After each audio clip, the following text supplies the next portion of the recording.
मुसद्दिक मलिक साहब और बड़े सीनियर लीडर हैं पाकिस्तान मुस्लिम लीग नून के। बहुत शुक्रिया मलिक साहब। मलिक साहब, आपसे मौशी सूरत हाल पे भी हमने ज़रा गुफ्तगू करनी है, पर्टिकुलरली जो हमारे यहाँ सहरी और इफ्तारी के टाइम गैस नहीं आ रही ना, उस पर हमने आपसे पर्सनल शिकायत आज आप हमें मिल ही गए हैं तो बात कर लेंगे। उससे पहले हम आपसे ये जानना चाहते हैं कि बहरान दर बहरान अगर आप ये समझ रहे थे कि सदर साहब दस्तखत कर देंगे, स्मूथ सेलिंग हो जाएगी, वैसे समझ रहे थे तो वो नहीं हो सका। एक और रुकावट आन खड़ी हुई है और उसमें उन्होंने ये इशारा भी दे दिया कि इसे उनकी जमात अदालत में भी चैलेंज करेगी।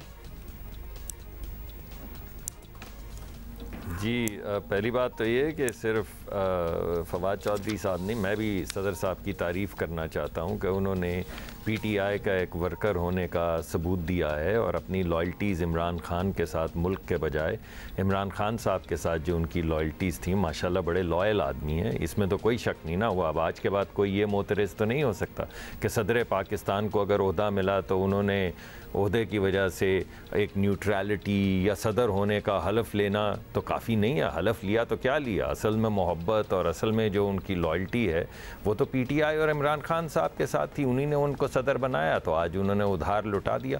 तो मैं भी उनकी तारीफ़ करना चाहता हूँ कि उन्होंने लॉयल्टी का बड़ा भरपूर सूद के साथ लौटा है। इससे पहले वो असेंबलियां तोड़ने की समरी पर दस्तखत करके भी उधार लौटा चुके हैं ना, अब तो सूद पे चढ़ गया है।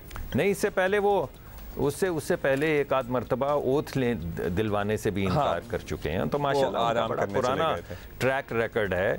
तो आज वो अपने ट्रैक रिकॉर्ड के ऐन मुताबिक उन्होंने मावराए आइन, यानी आइन से ऊपर होके उन्होंने सोचा ये मुल्क क्या चीज़ है, आइन क्या चीज़ है, मेरी ज़िम्मेदारी क्या चीज़ है। असल तो मोहब्बत और लॉयल्टी जो है वो खान साहब की है। तो बस उन्होंने उसका लॉयल्टी का सबूत दिया। तो पूरा लिटरेचर भरा पड़ा है लॉयल लोगों से, तो उनका भी शुमार अब तारीख़ के उन औराक में होगा जहाँ पे तमाम लॉयल लोगों का जिक्र किया जाता है।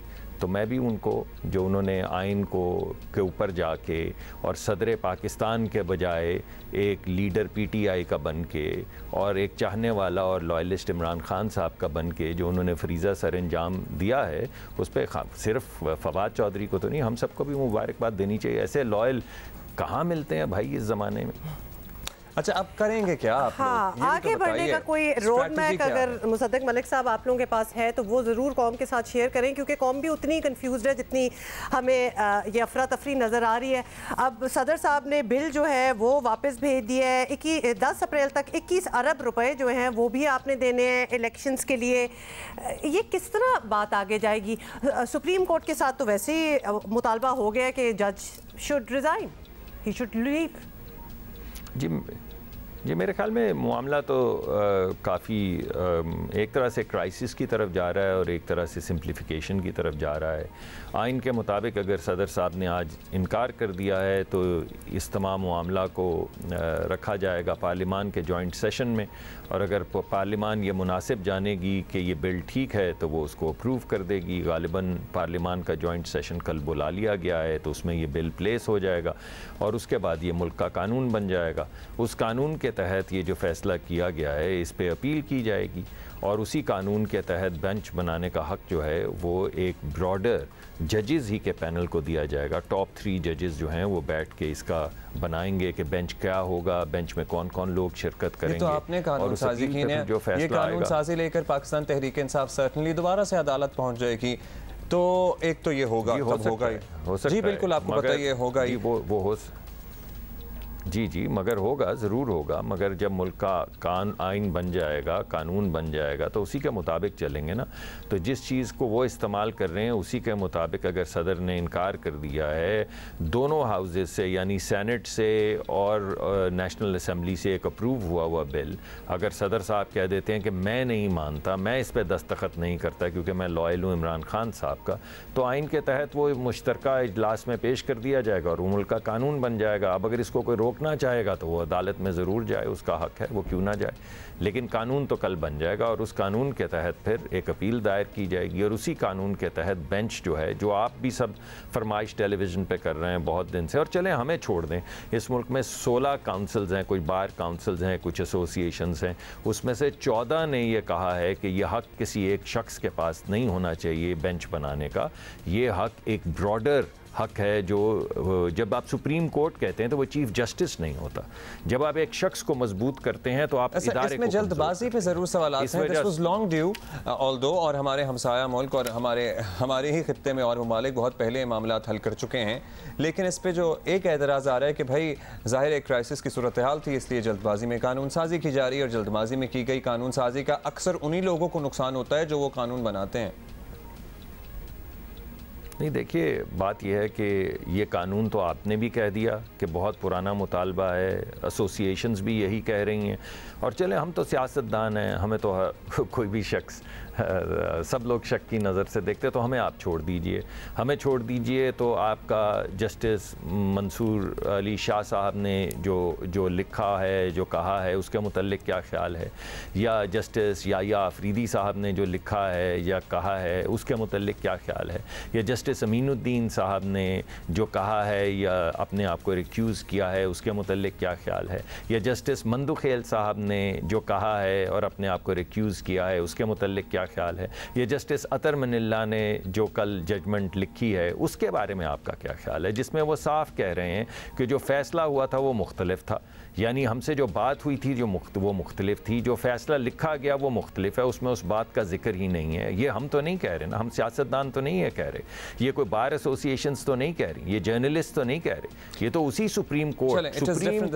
Which comprises of. हाँ, इस वक्त घर के अंदर से आवाजें आ रही हैं, आप ये बताइएगा आप लोग इस मामले में क्लियर हैं कि उनके घर सुप्रीम कोर्ट के अंदर से आवाजें आ रही हैं, आई मेंट द होम, उनके अपने घर के अंदर से, आप बताइएगा 10 अरब रुपए आप लोगों ने 21 अरब वाले पर 21 अरब रुपए 2 दिन बाद, हाँ मतलब वो जारी नहीं होंगे, और उस पे क्लियर हैं कि आपके मुताबिक ये 4-3 का ही फैसला है, और वो जो 14 मई की डेट आई हुई है समहाउ सुप्रीम कोर्ट की बेंच की तरफ से जिसकी सरबराही चीफ जस्टिस कर रहे थे, उस पे अपील में जाएंगे, क्या फैसला हुआ है?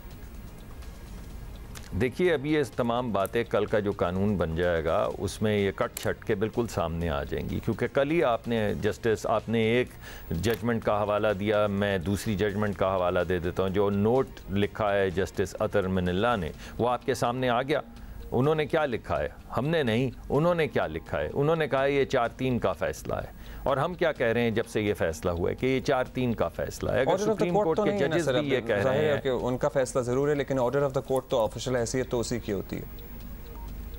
जी, अगर ऑर्डर ऑफ द कोर्ट की हैसियत होती है तो आपको ये भी मालूम है कि 3 लोगों का बेंच, यानी वो फैसला जो जस्टिस काजी फाइज ईसा साहब ने किया था वो 3 का बेंच था।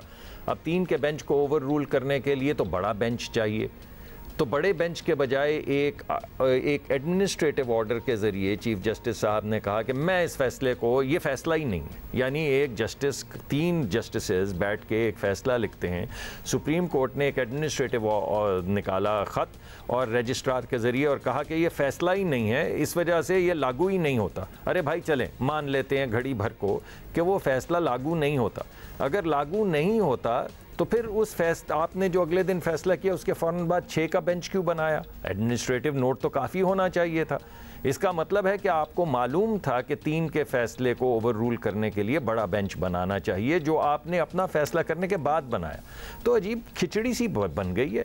मेरे ख्याल में अब इस खिचड़ी को ठीक होना चाहिए, साफ होना चाहिए, और उसके मुताबिक तो आ गया कि चीफ जस्टिस शुड रिजाइन। अब इसके लिए कोई पार्लियामान में करारदाद लाने का भी आप लोगों का इरादा है? इंतजार होगा कि इतना प्रेशर है कि वो शायद वो खुद ही छोड़ दें, जो कि ऐसा लगता नहीं है, तो फिर ऑल्टरनेटिव क्या है? और रेफरेंस तो फाइल हो ही गया है।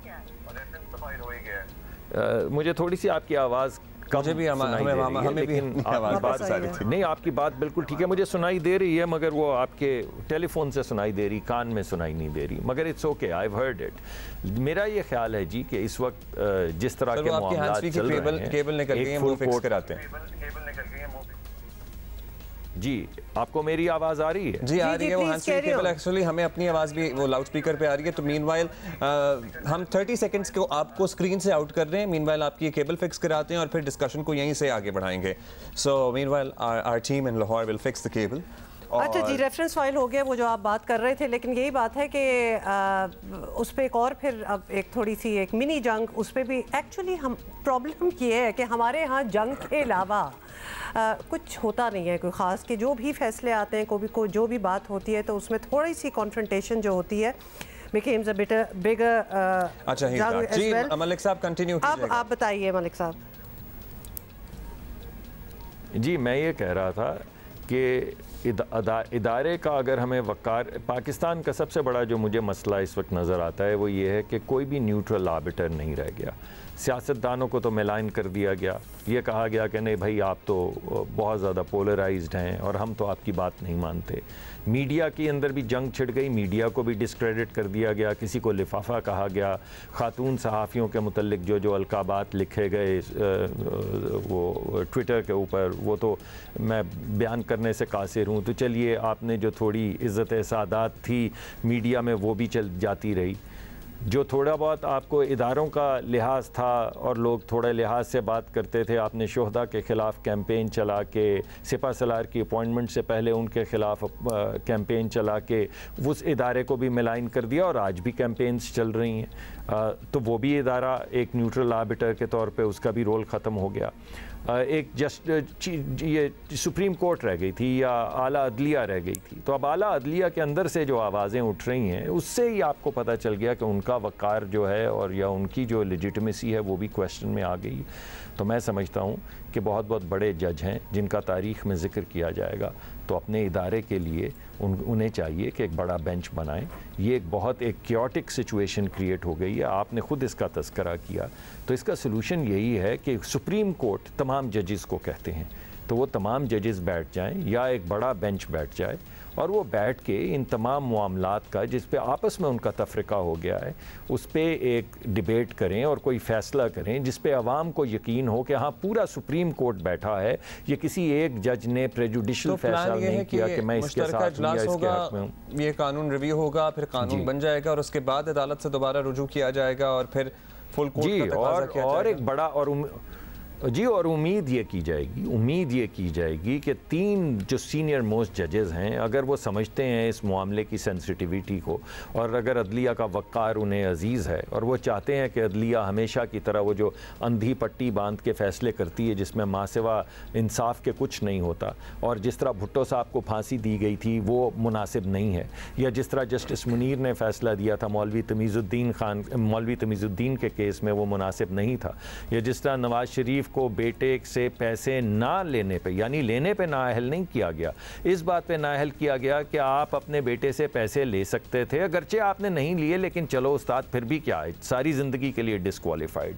या एक फ़ॉन्ट अवेलेबल है, आपके वकील ने डाउनलोड किया, कमर्शियली अवेलेबल है लेकिन क्योंकि माइक्रोसॉफ्ट का हिस्सा नहीं तो 8-9 साल सज़ा दे दी जाए। तो इस तरह के फैसले अब रुक जाने चाहिए, किसी वक्त तो रुकने चाहिए। अच्छा मुसद्दिक मलिक साहब, आप बड़े पढ़े लिखे आदमी और एक राय वैसे ही आपसे लेनी है। एक सिनारियो हम आपके सामने, मतलब हम भी और अवाम भी ये देखते हैं ना कि किसी सियासी जमात के हक में फैसला आ जाता है तो बड़ी तारीफ़ के पुल बांधती है उसी जज के, और उसके बाद ज़रा सी मुखालफत में फ़ैसला आता है तो फिर तनकीद और फिर उससे आगे भी बात बढ़ जाती है। अब यही चीफ जस्टिस यही थे जब वो, आपको याद है ना, कासिम सूरी की रूलिंग वाला मामला सारा अंडू हुआ था, सो बड़ी तारीफ़ की जा रही थी सबकी तरफ से, और अब ज़ाहिर जो हाल है वो भी हमने देखा है। अतर मिनल्लाह साहब की भी बात सबके सामने, कल को इमरान खान साहब इनकी तारीफ़ों के पुल बांध रहे थे, आज उन्हें जहर लग रहे हैं। सो ये ऐसे ही रहेगा? जी मेरे ख्याल में मैं तो हल की तरफ आ रहा हूँ ना, मैं तो ये कह रहा हूँ मेरे दिल में, मेरे दिमाग में तो ये अफसल तरीन चीज़ है कि अदलिया का तकद्दुस और न्यूट्रलिटी बहाल होनी चाहिए। अगर नहीं होगी तो इस मुल्क में कौन न्यूट्रल आर्बिटर है? आप कहाँ जाएंगे? सड़कों पे छुरियाँ लेकर निकल जाएंगे और ताकत के ज़रिए और डंडों के ज़रिए फ़ैसले किया करेंगे? ये तो नहीं हो सकता ना, ये तो बहुत केओटिक सिचुएशन है। आपने हर एक को मिलाइन कर दिया। तो मैं तो आपको सोल्यूशन दे रहा हूँ कि ये तमाम गुफ्तगू जो आपने फरमाई है जिसमें हम भी फरीक रहे हैं, पीटीआई भी फरीक है, दीगर जमातें भी फरीक हैं, पीडीएम भी फरीक है, तो एक बेहतर तरीका नहीं कि तमाम जस्टिसेस बैठ जाएं और बजाय इसके कि वो अपना तकद्दुस या अपनी इज्जत हमारे हवाले करें या मीडिया के हवाले करें, वो उसको खुद रिस्टोर करें। जी इकोनॉमी पे थोड़ी सी बात कर लेते हैं, बिकॉज एक्चुअली जो चीज़ जो टच करती है आवाम को वो लिटरली इकोनॉमी और महंगाई है। ख़ासतौर पे अभी इसहाक डार साहब की बात भी सुन रहे थे, 4 महीने से वो भी कोशिश कर रहे हैं, IMF से कोई डील नहीं हुई, हालांकि जो कंडीशंस थी वो सारी शायद ऑलमोस्ट इम्प्लीमेंट हो चुकी हैं और ऑब्वियसली आवाम के जो हालात हैं उनसे पता भी चल रहा है। ये बात किस तरह आगे जाएगी? वाई आर वी और maybe you all still depending on Dar साहब टू फिक्स समथिंग जो कि क्लियरली होता हुआ नज़र नहीं आ रहा? टाइम एंड अगेन हमने देख लिया। जी देखिए, आपने मेरे ख्याल में अपने सवाल में ही अपने सवाल का जवाब दे दिया आपने खुद ही ये कह दिया कि तमाम जो उनकी कंडीशंस थी जो पिछली हुकूमत ने साइन की थी, मौजूदा हुकूमत ने तमाम कंडीशंस मान ली हैं। हमने बहुत तकरार की उनसे, मैंने खुद भी की, गैस के हवाले से या एनर्जी के हवाले से, लेकिन हमने तमाम उनकी जो भी लिखत पढ़त हो चुकी हुई थी तमाम चीज़ें मान ली।